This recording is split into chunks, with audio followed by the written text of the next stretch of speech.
Assalamualaikum warahmatullahi wabarakatuh. USM News kembali hadir menjumpai Anda. Beragam informasi menarik akan kami sajikan untuk Anda dalam 30 menit ke depan. Bersama saya Nawa Muti, berikut USM News selengkapnya.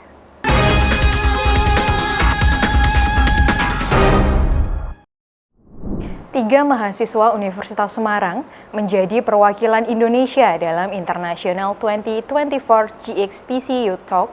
Acara yang diikuti oleh 5 negara itu turut membahas mengenai kondisi penanganan sumber daya air yang ada di masing-masing negara.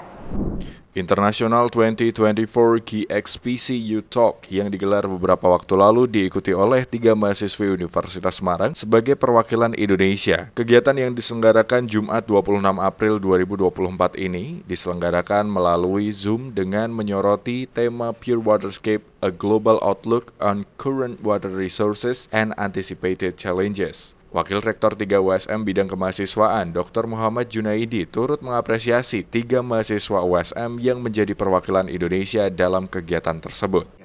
Apresiasi yang sebesar-besarnya bagi mahasiswa USM, 3 orang mahasiswa tersebut telah kemudian mengikuti acara Youth Talk. Ya, mereka membuat satu bentuk inovasi yang saya pikir menjadi salah satu trending topik ya, dalam pengembangan lingkungan, pariwisata, dan berbagai macam hal pembangunan yang bersifat berkelanjutan. Tentunya ke depannya nanti kami berharap dengan adanya apresiasi kiprah dari para mahasiswa tersebut dapat meningkatkan prestasi mahasiswa dalam menangani masalah-masalah. Bukan hanya masalah dari sektor banjir, tapi juga bagaimana pariwisata di Kota Semarang utamanya itu dapat lebih meningkat. Selamat dan kemudian sukses terus untuk mahasiswa Universitas Semarang. Yesa Natali Tampu Bolon, mahasiswa pariwisata USM, juga Prita Febriani, mahasiswa psikologi USM, menjadi perwakilan Indonesia untuk menyampaikan kondisi kota Semarang juga menggambarkan tantangan dan keindahan alam yang ada di kotanya. Tak hanya itu, para peserta juga datang dari beberapa negara seperti Cina, Filipina, Kamboja, Vietnam, dan Indonesia. Menjadi perhelatan paduan suara internasional, Saptagita Choral Festival menyuguhkan sajian berbeda bagi Anda untuk menikmati lantunan suara dengan kemegahan. SGCF atau yang dikenal Saptagita Choral Festival menjadi sebuah perhelatan internasional yang akan terselenggara pada pertengahan bulan Mei. Mengusung tema Whispering the Harmony Does Still Down, para peserta akan ditantang untuk menampilkan kemampuan vokal dan keselarasan dalam menyampaikan pesan harmoni lewat lantunan suara yang terinspirasi oleh nuansa senja dan fajar. Menjadi lomba paduan suara internasional, SGCF menampilkan 7 kategori yang dapat diikuti oleh peserta, diantaranya Children, Folk Song, Mixed Choir, Mixed Youth, Pop Jazz, Religion, and Teenager. Partisipan lomba LPS ini sejauh ini ada 30 kontingen, 30 tim, sejumlah 30 sekian penampilan lah perkiraannya. Gitu, dan juga didukung dengan kita punya 5 juri, ada 2 dari luar negeri dan 3 dari Indonesia. Nah, untuk teman-teman yang misalnya mau nonton atau kepengen nonton, bisa banget buat langsung check out tiketnya di website kita. Nanti akan kita share linknya di Instagram @sgcf.2024, dan kita juga menyediakan pembelian secara on the spot di hari hanya. Nanti untuk price listnya ngikutin di web aja ya? Iya, price listnya semuanya sudah kita share di Instagram dan di website, bisa langsung dipantau aja. Kegiatan yang direncanakan akan digelar 15 hingga 18 Mei 2024 ini akan turut menghadirkan juri baik dari dalam dan luar negeri. Acara ini dapat menjadi rekomendasi tontonan bagi Anda dan keluarga mendapatkan pengalaman yang berbeda seputar paduan suara. Anda dapat mengunjungi laman Instagram PSM Saptagita Jaya untuk pembelian tiket. Baru setahun dibangun, bangunan 5 ruang gedung Sekolah Dasar Negeri 2 Sumur Gede, Kecamatan Godong, Kabupaten Grobogan, Jawa Tengah rusak parah. Bangunan gedung senilai 438 juta anggaran tahun 2021 yang dikerjakan oleh pihak ketiga kondisinya rusak parah. Kerusakan terlihat pada dinding tembok bangunan yang retak hingga kondisi atap ternit bangunan ambrol. Beginilah kondisi gedung bangunan SD Negeri 2 Sumur Gede Kecamatan Godong, Kabupaten Grobogan, Jawa Tengah usai dibangun pihak ketiga pada akhir 2022 yang lalu. Bangunan gedung 5 ruang senilai 438 juta yang dipergunakan untuk ruang koperasi, ruang kelas, ruang kepala sekolah, dan ruang UKS tersebut rusak parah. Kerusakan pada bagian atap ternit bangunan ambrol, baik di dalam ruang maupun di bagian teras. Kerusakan juga terjadi pada dinding tembok dua bangunan. Kondisi retak parah mulai dari dinding tembok depan hingga dinding tembok samping bangunan. Karena kondisi tersebut, bangunan yang baru seumur jagung tersebut terpaksa tidak digunakan untuk aktivitas sekolah karena membahayakan bagi para siswa. Itu ruang pengembangan sekolah, Mas, yang terdiri dari ada ruang kepala sekolah, ruang UKS, sama koperasi. 5 ruang berarti Ibu ya. Terus yang kondisinya parah berapa ruang? Semuanya sudah parah, ya. Maksudnya dari atapnya itu sudah roboh. Kalau yang paling parah sendiri itu ruang yang pojok, ruang musola. Itu musola. Berarti kalau untuk aktivitas anak-anak kegiatan keagamaan, sholat berarti nggak bisa ditempati. Sementara tidak bisa ditempati. Harapan dari pihak sekolah terkait gedung itu? Harapannya ya dapat rehab lagi, pembaruan ya, wong itu rusak dapat renovasi. Harapannya ya Kalau bisa diperbaiki. kalau gedung itu tahun berapa Bu, pembuatannya? Pembuatannya itu tahun 2021. 2021. Pengirannya 22. Sudah tidak bisa digunakan. Sementara itu, Ketua Komite SD Negeri Sumur Gede, Bambang Wijanarko menyebut sebelum pembangunan gedung SDN 2 Sumur Gede tersebut dilaksanakan pihak ketiga, selaku pemenang tender pekerjaan pembangunan gedung pernah datang ke rumahnya untuk memulai pekerjaan. Namun hanya sebatas izin, pihaknya juga mengaku tidak dilibatkan dalam pekerjaan bangunan mulai dari awal hingga selesai pekerjaan. Bahkan saat pihaknya bersama dengan kepala sekolah meminta RAB dan gambar kepada pihak ketiga juga tidak diberikan. Pihak komite sempat melaporkan kondisi bangunan yang baru selesai dibangun tersebut ke pihak Dinas Pendidikan karena terjadi kerusakan seminggu usai dikerjakan. Namun tidak mendapat tanggapan serius hingga akhirnya kerusakan bertambah parah. Hingga selesai pekerjaan di akhir tahun 2022, pihak ketiga juga tidak melakukan serah terima pekerjaan pembangunan gedung tersebut kepada komite maupun kepada pihak sekolah. Hanya menyerahkan kunci gedung bangunan kepada pihak penjaga sekolah. Secara jujur memang pernah sekali pihak pemborongnya itu datang ke rumah ketika mau sebelum melaksanakan pembangunan. Jadi belum ada apa-apa, misalnya izin mau melaksanakan bangunan itu. Pernah sekali memang. Atas nama siapa Pak? Saya. Kan yang mengerjakan pihak ketiganya. Oh ya setahu saya namanya tuh Edi Kuncir gitu. Nama lengkapnya saya kurang tahu dan Kalau saya lupa. CV-nya Pak? Sebenarnya saya juga kurang jelas. Kalau itu pekerjaan tahun berapa Pak? Sekitar 2022 akhir 2022 akhir. Kalau plotting anggarannya untuk apa itu? Tidak tahu Mas, karena tidak kami dari pihak komite maupun dari pihak sekolah tidak minta hanya mau lihat RAP-nya saja juga nggak diperbolehkan, nggak dikasih, lihat gambarnya pun juga nggak dikasih. Ya akhirnya kami nggak tahu apa-apa, cuma menerima bangunan fisik yang seperti itu adanya. Terkait kondisi bangunan gedung SD Negeri 2 Sumur Gede yang baru seumur jagung tersebut, pihak komite mengaku telah ditangani pihak Kejaksaan Negeri Grobogan. Pihaknya menunggu hasil pemeriksaan dari Kejaksaan Negeri Grobogan. Pihak siswa, kepala sekolah maupun komite berharap gedung bangunan tersebut bisa dibangun kembali dengan kualitas yang baik sehingga bisa dimanfaatkan untuk kegiatan belajar mengajar. Masih kembali bersama kami di WSM News. Pemirsa, langkah Timnas Indonesia U23 harus terhenti dan mencapai peringkat 4 dalam Piala Asia 2024.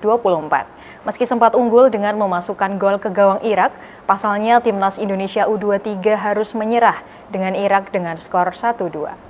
Timnas Indonesia U23 harus menyerah dengan Irak dengan skor 1-2 di Stadion Abdullah bin Khalifa. Indonesia berhasil mencetak gol lebih dulu lewat Ivan Jenner di menit ke-19, namun Irak berhasil menyamakan kedudukan di menit 27 berkat gol Zidane Tahsen. Di babak kedua, petaka menghampiri Timnas Indonesia yang kebobolan gol pada menit pertambahan waktu oleh Ali Zazim. Apresiasi positif juga diberikan masyarakat Indonesia atas torehan prestasi Timnas U23. Di Semarang halnya, dukungan dan semangat juga diberikan bagi Timnas Indonesia. Terdapat banyak lokasi nonton bareng pertandingan Indonesia-Irak. Berbagai yel-yel dan tepuk tangan juga kerap terdengar di tengah-tengah pertandingan. Torehan hasil ini juga turut memastikan Indonesia akan menjamu Guinea pada laga playoff Olimpiade Paris 2024. Banyak masyarakat yang turut menyatakan akan terus mendukung Indonesia di laga selanjutnya.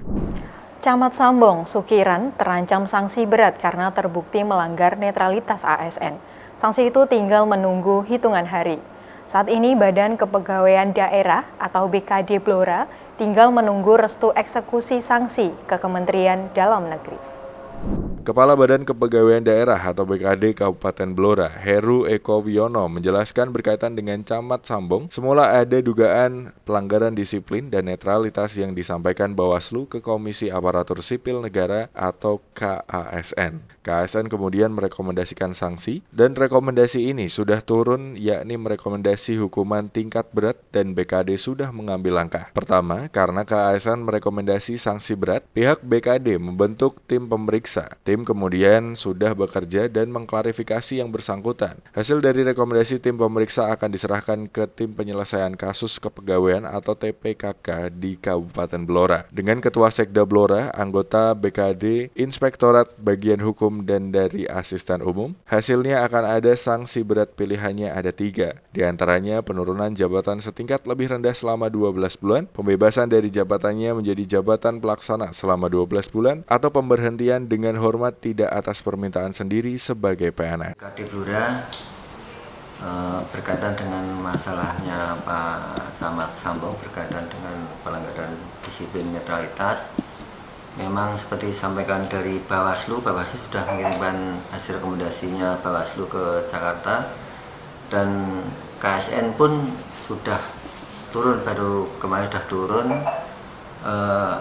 Rekomendasi dari KSN adalah hukumannya tingkat berat,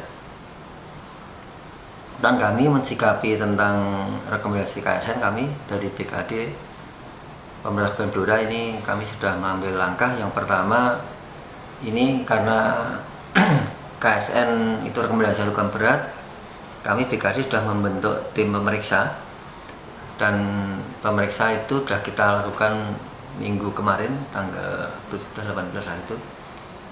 Sudah kami periksa yang bersangkutan, kita klarifikasi dengan temuan dari Bawaslu.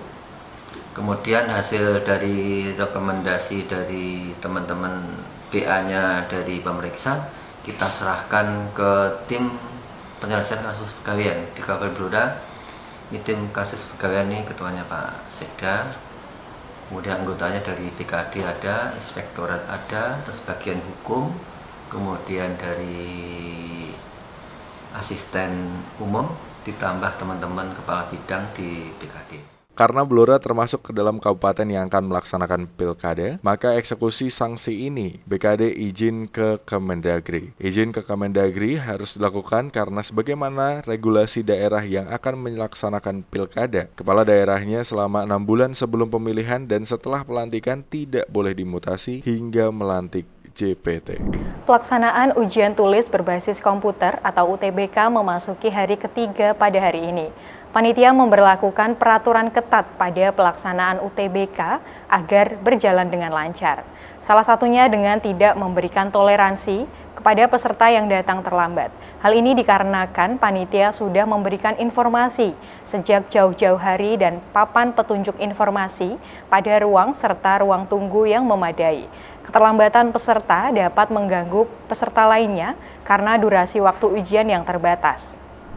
Koordinator Pelaksanaan UTBK 2024 di Universitas Brawijaya, Heri Prawoto, menjelaskan bahwa panitia memberlakukan peraturan yang ketat, terutama pada jam pelaksanaan UTBK. Peserta yang datang terlambat tidak diperkenankan masuk untuk mengikuti ujian karena dapat mengganggu peserta lainnya. Panitia sudah memberikan informasi jadwal dan ruang tunggu yang memadai yang diharapkan menjadi atensi peserta dengan datang lebih awal dari jam yang sudah ditentukan. Melaporkan bahwa pelaksanaan UTBK di hari pertama atau sesi 1 tepatnya dengan kapasitas 1.580 ternyata yang hadir adalah sejumlah 1.524 siswa dan tidak hadir adalah 56 siswa atau setara dengan 96,46% yang hadir pada saat UTBK. Memang kita tidak bisa mendeteksi alasan tidak hadir karena secara teknis kita tidak punya data mengapa dia tidak hadir. Yang jelas, kalaupun keterlambatan, toleransi yang kami berikan hanya 30 menit dari waktu memasuki kelas. Jadi siswa memasuki kelas 6.45, dia harus masuk paling lambat jam 7.14. Jam 7.15 itu sudah tidak diperbolehkan karena secara waktu dan secara informasi di dalam kartu peserta sudah disampaikan secara detail dan juga berbagai macam medsos sudah kami sampaikan. Sehingga kalau ada siswa terlambat seperti itu, ya dengan berat hati kami akan tolak untuk mengikuti UTBK. Hingga pelaksanaan UTBK hari ketiga, terdapat peserta yang tidak datang mengikuti ujian. Namun, tingkat kehadiran peserta mencapai 96,46%. Tingkat kehadiran ini diperkirakan akan sama hingga akhir pelaksanaan UTBK 2024 mendatang. UTBK sendiri akan berlangsung hingga tanggal 7 Mei 2024. Masih kembali bersama kami di USM News. Panitia Pelaksanaan Pemilihan Rektor Universitas Padjadjaran atau P3R Unpad umumkan 14 bakal calon rektor Unpad masa bakti periode 2024 hingga 2029. Para calon rektor Unpad ini lolos tahap penjaringan dan akan dilanjutkan tahap penyaringan mulai 6 Mei hingga 28 Juni 2024. Berikut laporan tim Divia Unpad TV untuk USM TV. Bertempat di Rektorat Kampus Dipati Ukur Bandung, P3R Unpad umumkan 14 nama bakal calon rektor Universitas Padjadjaran 2024-2029. Sejumlah nama dari kalangan Unpad seperti wakil rektor, dekan, dan sejumlah pimpinan di Universitas Padjadjaran lolos ke dalam tahap penjaringan. Sebanyak 16 nama bakal calon rektor ini, hanya 2 nama yang tidak lolos administrasi. Nantinya dari ke-14 nama ini, kemudian akan dikerucutkan menjadi 3 nama pada 27 Juni mendatang menjadi calon rektor Unpad. 2 dari 14 bakal calon rektor Unpad sendiri diisi oleh perempuan. Selain pengumuman bakal calon rektor Unpad, bakal calon ini langsung mengundi nomor urut untuk dipilih menjadi calon rektor Unpad. Usai mengikuti tahapan penyaringan, bakal calon rektor ini akan mengikuti tahapan selanjutnya, yaitu rapat pleno terbuka dan pleno tertutup, meliputi rekam jejak dan asesmen. Ketua Panitia Pelaksana Pemilihan Rektor atau P3R Unpad, Dr. Andes Najib Ribhat mengatakan tahapan penyaringan ini nantinya dapat menyaring calon rektor yang benar-benar dan sesuai dengan harapan Sivitas Unpad. Jadi hari ini itu kita kan kemarin kita sudah ada rapat paripurna MWA di mana alhamdulillah Bapak Gubernur Jawa Barat juga hadir di situ untuk memutuskan siapa-siapa saja yang akan menjadi bakal calon ini.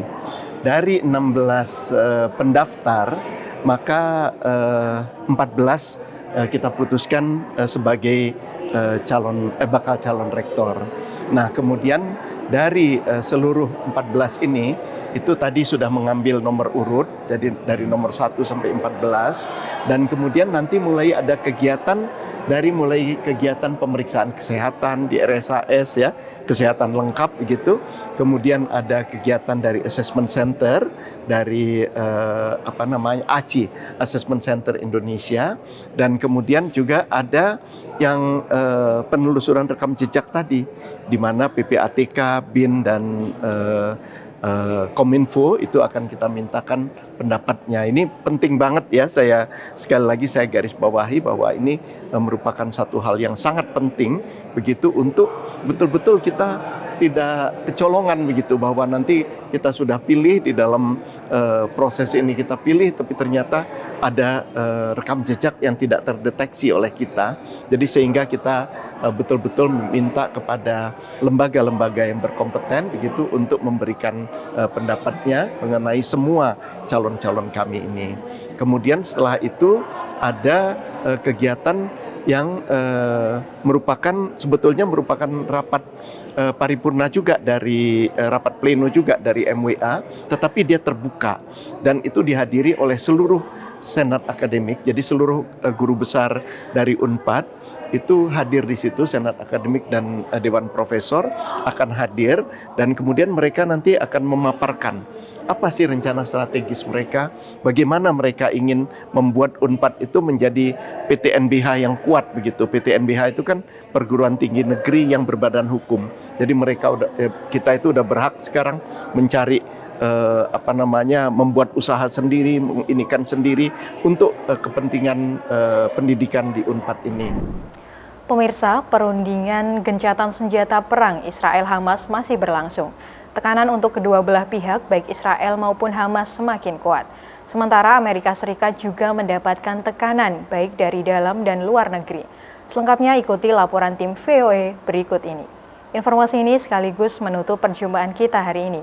Saksikan terus USM News hanya di USM TV. Saya Naumuti dan seluruh kru yang bertugas pamit undur diri. Terima kasih. Wassalamualaikum warahmatullahi wabarakatuh. Demo mahasiswa menentang perang Israel-Hamas di Gaza meluas ke kampus-kampus di berbagai kota Amerika Serikat. Di kampus University of North Carolina di Chapel Hill, sedikitnya 30 orang ditangkap karena tak mengindahkan perintah mengakhiri pendudukan kampus.